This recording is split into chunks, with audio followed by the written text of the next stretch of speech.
गुरदासपुर गांव में भीमा पहलवान रहता था। वो गांव का सबसे ताकतवर इंसान था। भीमा डरा धमकाकर गांव के लोगों से जबरदस्ती पैसा और सामान वसूल करता था। ओए खत्ते, चल 5 लीटर दूध दे। देखते ही देखते भीमा पूरा दूध पी गया। दूध के पैसे? ओए मुझसे पैसे मांगता है? रुक, मैं अभी तेरी हड्डी तोड़ता हूँ, फिर मांगना पैसे। तुझे पता है, इस गांव का सबसे बड़ा पहलवान हूँ मैं। भीमा के डर से कोई उससे दुश्मनी नहीं लेता था। उससे दुखी होकर गांव के लोगों ने सरपंच से शिकायत की। अब आप ही साडी रक्षा कर सकते हो। भीमा ने सबको दुखी कर दिया है। तुझसे फिक्र ना करो, मैं इस भीम से छुटकारा पाने का कुछ उपाय करता हूँ। कई दिन बीत गए, लेकिन भीमा का आतंक कम नहीं हुआ। वो बूढ़ों बच्चों सबको परेशान करता था। भागो! भीमा, भागो! अरे मेरी मटकियाँ मत तोड़ो। अब तक सरपंच को कोई उपाय नहीं सूझा था। एक दिन जंगल से गुजरते वक्त एक सन्यासी मिला। सरपंच को उदास देख सन्यासी ने उससे उदासी का कारण पूछा।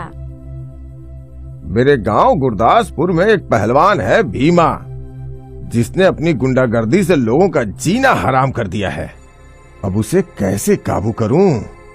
सरपंच की परेशानी सुन सन्यासी ने उसे गांव की हवेली में बंद केसरी से मिलने को कहा। केसरी बहुत ताकतवर और निर्दयी था, इसलिए कुछ सालों पहले मैंने उसके शरीर की सारी शक्ति छीनकर उसके केश में डाल दी, लेकिन फिर उसे अपनी गलती का एहसास हो गया। हवेली के पहरेदार हर महीने उसके बाल काटकर उसे गंजा कर देते हैं। अब तुम समझ गए हो कि तुम्हें क्या करना है।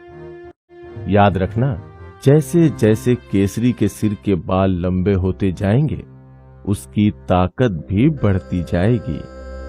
सन्यासी की बात सुनकर सरपंच केसरी को अपने गांव ले आया।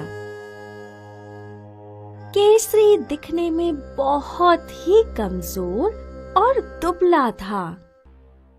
सरपंच ने गांव के सभी लोगों को बुलाकर एक घोषणा की। आज से 6 महीने बाद जो इंसान केसरी को कुश्ती में हरा देगा, मैं उसे 10 खेत इनाम में दूंगा और वही होगा इस गांव का सबसे बड़ा बलवान। भीमा ने सरपंच की शर्त मान ली।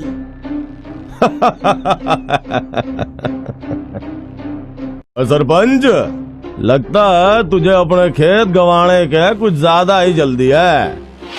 इस मच्छर को मैं चुटकी में मसल दूंगा।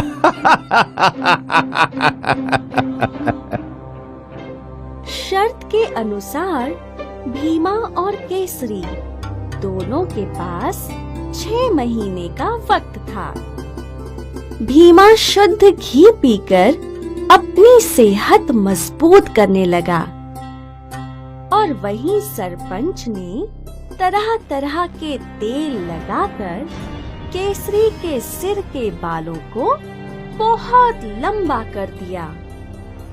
6 महीने बाद आखिर प्रतियोगिता का दिन आ गया।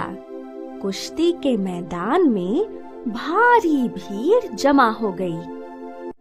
भीमा और केसरी लड़ने के लिए सामने आ गए, पर कुश्ती शुरू होने से पहले सरपंच ने एक शर्त रखी। भीमा, अगर तुम आज हार गए तो जिस तरह केसरी सालों तक हवेली में बंद था, अब उसकी जगह तुम सालों तक हवेली में बंद रहोगे।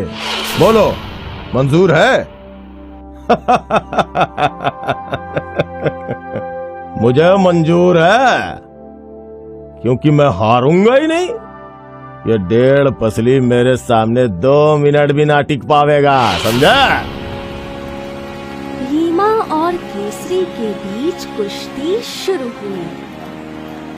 केसरी भीमा को हराने लगा। केसरी को जीतता देख गांव के लोग खुशी से चिल्लाने लगे और अंत में भीमा ने अपनी हार मान ही ली। मैं हार गया, मुझे छोड़ दो वरना मैं मर जाऊंगा। केसरी, तुम ज्यादा ताकतवर हो।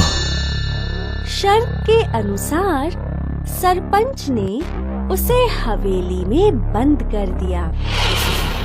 लोगों ने सरपंच की सूझबूझ और केसरी की मदद के लिए उनका धन्यवाद किया।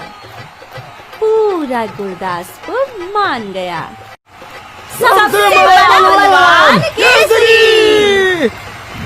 इस कहानी से हमें ये सीख मिलती है कि जो ताकतवर इंसान कमजोरों पर अत्याचार करता है, उसका अंत बुरा ही होता है। अपनी ताकत का हमेशा दूसरों की भलाई के लिए ही उपयोग करना चाहिए।